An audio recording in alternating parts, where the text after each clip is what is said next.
Patrick, here we are. We are talking after that long playoff run. We don't have players to speak to anymore, so people are stuck with me asking questions. Instead of you asking me, have you thought about this being your last Oh boy, as an editor at the Southern Province? let's get too real, Paul. Yeah, exactly. I love needling you about that. I'm gonna beat that dead horse for a long time. But speaking You never. of horses, here we are with the Canucks headed into the draft without picks in the first two rounds. And we'll get to their stuff later in terms of what they might do.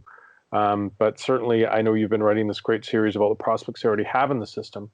Yeah. But what's popped up lately is, beating a dead horse, as I said, rumors about another large contract player the Canucks may be interested in.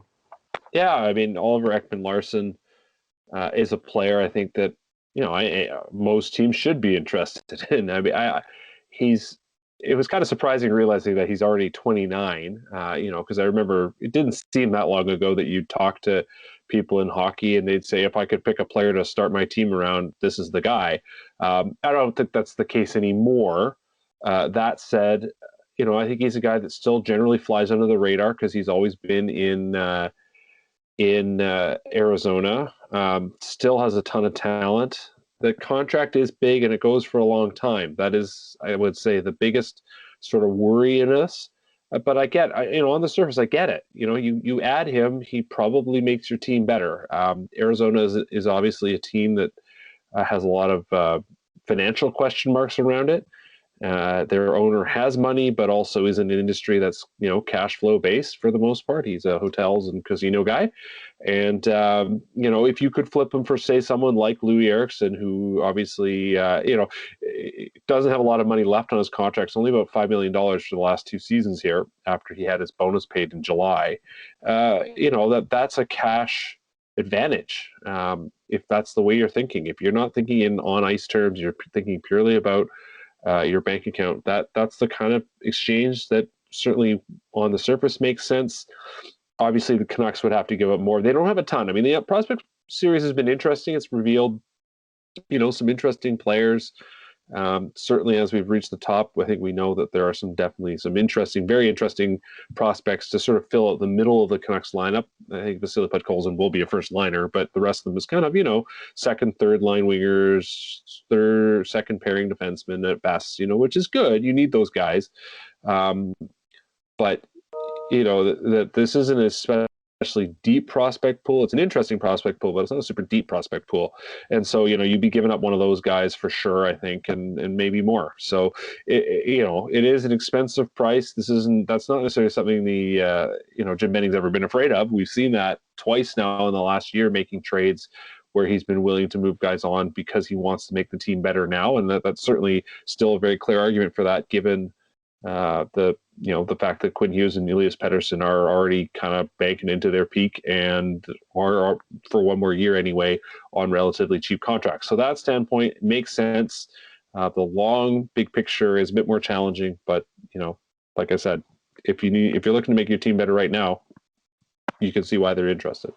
But considering the 50-year legacy of this team, which we've just celebrated, is making your team better right now instead of going for a championship with an eye maybe 2-3 years down the road. I think the Canucks surprised everyone this year, but the analysis I saw around earlier trade rumors, whether it was Matt Dumba, Brock Besser, Right. A lot of angst over the prospect of giving up a guy like Besser. The argument against it is, had they had the cap flexibility to sign him to a longer term deal, it wouldn't even be on the table because, you're now looking at, there's no doubt. I mean, Besser was maybe in that upper echelon category after his rookie year. Right. But, Pettersson, Hughes, two untradeable, unmovable guys, they are going to command a lot of money. Can you afford to have another long-term contract around your neck that is, okay, if you don't get that cut, you'll be better next year, but what will you be 4 years from now? Well, that's exactly it. And, in the end, it is a move that very much is about thinking about only now. And, in the end, that is the job of the general manager, is to win now. And, That's why one of these, one of the I things will about all challenge these you on that, Patrick. I'll just jump in yeah, here. I would say perhaps under normal circumstances, you always hear this. Why is a general manager going to go prospect crazy, which fans always right, want, because you're then developing the next GM's players. It's a very yeah, clever way to look at it. yeah, I can't see a way that we're looking at fans in Rogers Arena. So you make your team better next year. We know these owners are completely motivated by money. Why, if you can't sell tickets and you're not getting playoff revenue, I, perhaps this is your out to say, you know what? Yeah, we always want to be better, hmm but we have the luxury now of not having that pressure and looking 2, 3 years down the road.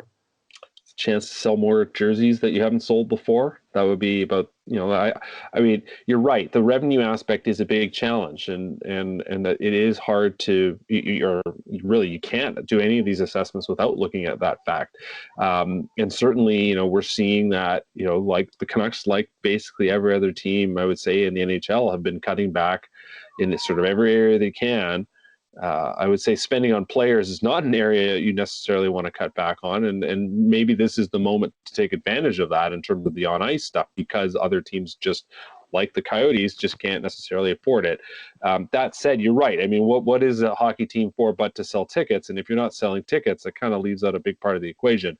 I think at the end of the day, you can't, this is a sign that teams aren't operating in those terms, though, that they are hopeful that at some point in this coming season, they will have bums and seats somewhere, whether it's in some Oh, weird hybrid Tampa, bubble. guessing, Patrick. Yeah, right. I mean, I think there are going to be cases where this could be a thing, and it's going to be interesting to see how that all plays out. I think basically what we're seeing is that teams are realistic about the schedule, but they're still trying to approach things in sort of the best case scenario from their own perspective. And the fact of the matter remains, the Canucks are a reasonably, as far as this league goes, a cash rich team. And that they certainly have said they're willing to spend on players. The question, of course, is what they're willing to spend on other parts of their business. But in terms of putting a team on the ice that talent-wise, is going to compete, is going to push forward, they've basically said that's their plan. They've said they made the second round this year. They believe they're close to making a real run. I think that may be more hopeful than realistic. But again, if you're trying to make your team better one year over next, adding a guy like Oliver Ekman-Larsson, at least for one season, in this one season ahead, is clear. He's a guy that makes your team better, and that's the point of it all. The long run thing, as we said, I mean, that's a long standard thing that GMs don't think about the end of the contract because they're never around to see the end of the contract. Traditionally, we know that the trade deadline can be a bit of a disappointment, and that you see much more action around the draft. The Canucks, well, we know that one of the reasons the Canucks don't have a pick in the first 2 rounds is they made that great deal last year for Miller, of course, which really paid off in spades. But still, the philosophy of trading away first rounders is something that can get an organization into a hole in a hurry. Are you expecting anything from the Canucks seriously in the next week and a bit? Well, I mean, we've seen Jim Benning, has been a draft day guy. He's always been interested in doing that. He hasn't necessarily always pulled something off. I did talk to him today, and he's I think trying to be realistic. You never know, but I think he was trying to say, no, I'm not expecting things to happen. He's trying to set the bar low for himself. And being realistic with fans. He also admits that he's talking to people all the time. I mean, every GM, I think, right now is talking to people all the time, and not just because it's a pandemic, because it's just that time of year. I don't know. I'm still trying to get my head around the fact that, first of all, that they could make this OEL move. Ekman-Larsson makes their team better, but then you're saying, well, who the heck's going to play with him, because you're already tied up so much money elsewhere. You're still going to have to make other moves. There's a lot of complications to make that move, sort of knock-on complications, I should say, to make that first move happen. So we'll see. I am inclined towards no, just because generally that's been the trend, is that no, these big things don't happen. That in the end, this is a team that has, Jim Benning has done a lot of work in free agency. That said, we have seen 2 bold trades in the last year. And it's not, that may be the new trend, that there is a move towards bold trades. But I am going with the bigger picture, which is that No, I mean he's made a few, like I said, in the past at the deadline, but or sorry, on draft day. But I'm not holding my breath. If you're looking at the other pieces of the Canucks, for Tannen, Markstrom, Tanev, Stetcher, Toffoli, which one, in your opinion, gets done first? Either signed or basically like no. Well, I think Markstrom. I've said this. I've said this before. I think, but I think Markstrom in the end is the key domino. I think if I mean more than anything, if he happens, most of Toffoli maybe next. Tanev. I think Tanev is the least likely of the big three, just because I think the Canucks do know in terms of sort of his long-term future is it's diminished. He's not the player he once was. That's wear and tear, and partly that's just straight age. Toffoli they really want to keep, but reality means that they need to get Markstrom sorted out first. Of course, if they don't sort out Markstrom, then I think Toffoli almost becomes a slam dunk. That said, next Friday anything could happen when free agency opens. I think Stetcher they're going to wait and see. It's pretty clear that I think they're looking at that Ben Hutton story in their favor, in that maybe they didn't need to sign Journey Ben when they did. They could have waited and just signed Hutton. I think maybe Hutton's price surprised everybody, that he ended up going for as little as he did. I think Stetcher is probably aware of that as well. He would have seen how things went with Hutton last year, and in a way, he has to make a choice whether whatever the Canucks are offering him now is more than what he might get if he waits to see what the market holds.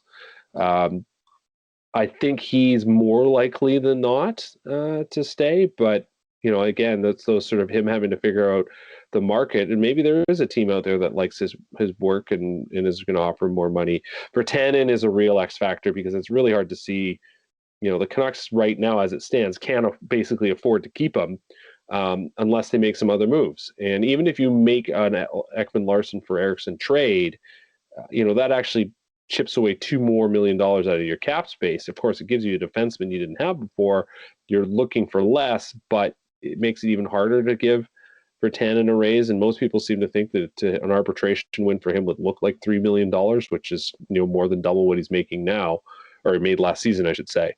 So I think the Tannen reality is just unlikely. Although, as I noted, I pointed out elsewhere, Kevin Epp is Jake Virtanen's agent, and he's also Oliver Ekman-Larsson's late agent. So we'll see how that plays out. Certainly a lot of balls in the air, entirely possible they all fall to the ground, entirely possible a surprising combination get caught. Excellent. Great stuff, Patrick. We'll look forward to reading your stuff through the draft and the crazy start of free agency.